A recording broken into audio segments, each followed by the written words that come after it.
Hello friends, and welcome to Escaping the Mouse with your host, me, Rick Roll. Alright, I lied to you yesterday. I said we're going to go to the Cameron Zoo today, but I've decided I'm going to put that off for another day. When I was cutting together the video last night, it really kind of bothered me a little bit that I couldn't get Nibble to come out, even after coaxing her out with treats.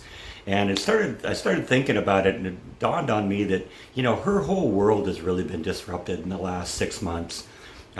Bite's too, but Bite is more sociable, and he has me to kind of help him cope with whatever's going on. But Nibble's never really had that. So what I'm going to do is I'm going to try and restore a little bit of Nibble's world today. In their bedroom in California, I built a series of shelves all over the walls that would allow them to, get up high off the ground. And Nibble loved one of those shelves that was like right up next to the ceiling, because she could kind of keep an eye on the whole world and still have a place to get refuge if she needed. And I always kind of respected her space when she was up there. So we're going to try and redo that a little bit. I know I'm going to do a little construction here on the walls in the apartment, and I don't know what exactly the rules are, but when I'm done with it, we'll patch it up real well. They'll never even know it was there. So I've already been over to the storage locker and picked up 6 of the shelves that used to be in the cat's room in California. So let's just reinstall them here. All right, so this is the wall I've chosen to do this on. Basically what I'm going to do is I'm going to stagger shelves like here, here, here, here, and then actually allow them to get up here above the door and hang out here. That'll actually kind of be nice too, because then they can get up here right next to the air conditioning vent. It'll be nice and cool up here. Now, like I said, I already had the shelves because they were just in the storage locker. I wasn't, however, able to find these shelf brackets, so I actually went over to Home Depot and just found these. These are like $3.50 a piece, and I think they'll do fine. I also don't have much of a collection of screws right now, so I had to actually go buy my own hardware. So first thing we got to do is we got to anchor these shelves into these studs underneath the wall. And I knew that was going to be a pain in the neck right from the beginning because of the coarse texture on this wall. I have a stud finder. You kind of run over the wall, and it sends like a little ultrasonic thing into the wall, and it can kind of tell where the studs are. But in order to do it, you have to have kind of a good flush contact with the wall. And with this texture that's here, it's just really, really hard to figure out where any of the studs are, because we keep all this uneven surface here keeps lifting the stud finder off the wall, and you're not getting good signal. So I may end up drilling a bunch of holes and having to fill them up and plug them again just because I can't find the studs. So I don't know, fun.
All right, so that's the final product. Got to do a little cleanup in here, but basically now what'll happen is they could jump from one shelf to the other, get their way up, and Nibble can have her little her ability to kind of check out what's going on in the world and still remain safe and out of reach. And hopefully this will make her a little bit happier. It'll at least give us a little bit more footage of her because she won't be hiding in the closet where it's dark and I can't get anything on the camera. So, you know, she may be up and out of sight, but we'll at least be able to see her once in a while. So let's see how she deals with that. Yep, it seems like there's no doubt that we kept this thing alive. Amazing. So that's all I really have for today. Like I said, I'm sorry we skipped the trip to the zoo, but we'll definitely do that again some other day. I definitely wanted to get something done for Nibble because she's such a sweet little kitty, and her quality of life just living in that cat box all the time just can't be very stimulating. I think at least this way it'll give her a little bit of a feeling of what home was like back in California, and hopefully make her relax a little bit and enjoy what's going on here a little bit more. So thank you as always for watching. I'll see you next time on Escaping the Mouse. Good night.